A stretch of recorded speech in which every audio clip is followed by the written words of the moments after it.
নমস্কার বন্ধুরা, সুবলয় রান্নাঘরে আপনাদের স্বাগত। আজ বানাবো আমি ড্রাই মাটন ভুনা। নিয়েছি এখানে 600 গ্রাম মাটন আছে, দুটো পেঁয়াজ আছে, একটা বড় একটা ছোট। বড় চামচের 1 চামচ আদা রসুন বাটা আছে। এখানে অল্প ধনে গুঁড়ো নিয়েছি, অল্প জিরে গুঁড়ো আছে, আন্দাজ মতন হলুদ দেব।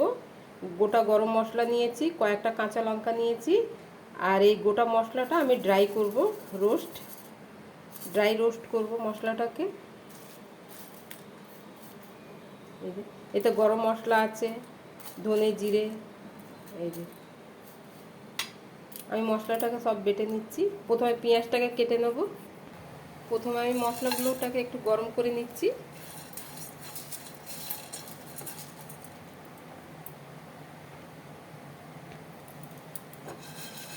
মশলাটাকে ভেজে নেব। কড়াটা গরম হয়ে গেছে, দিয়ে দেবো সর্ষের তেল।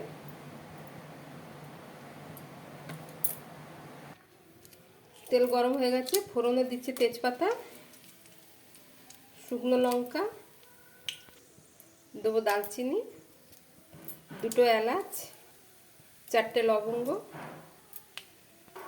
দিয়ে দেবো কেটে রাখা পেঁয়াজ।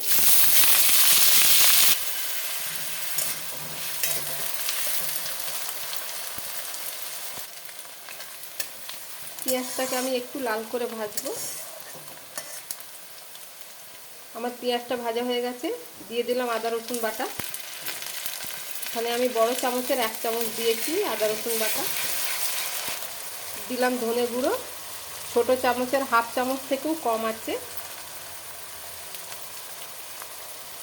জিরে গুঁড়ো ছোট চামচের 1/2 চামচ থেকেও কম আছে। আমি ভাজা মশলাটা দেবো বলে মশলাগুলো আমি কমই দিচ্ছি। দেবো আন্দাজ মতন হলুদ,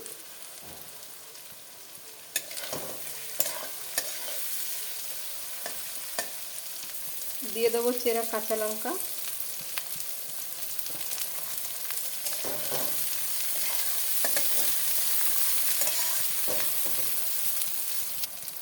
আমার মশলাটা কষানো হয়ে গেছে, দিয়ে দিলাম পরিষ্কার করা মাটনটা।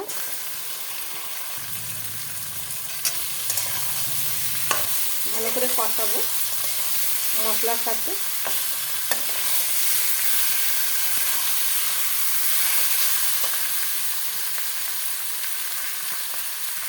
দেবো স্বাদ মতো লবণ,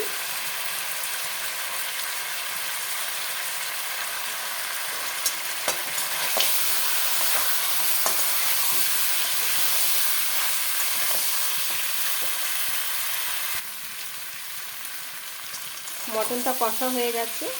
আমি প্রেসারে কুকারে 2টো সিটি লাগাবো সেদ্ধ হওয়ার জন্য।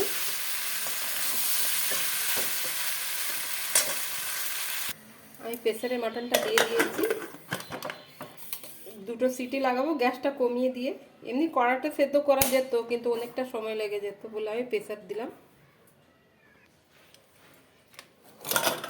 দেখে নিচ্ছি আমার মাটনটা সেদ্ধ হয়েছে কিনা। সেদ্ধ হয়ে গেছে, আমি কড়াতে ঢেলে নেব। দিয়ে দেবো এই ভেজে রাখা মশলাটা। মশলাটা দিয়ে আমি ভালো করে কষাবো, পুরো ড্রাই করে দেবো একদম।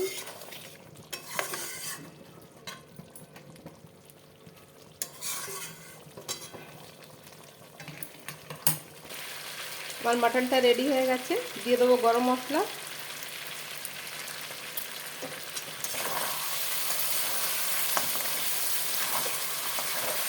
অন্য একটা পাত্রে ঢেলে নেব।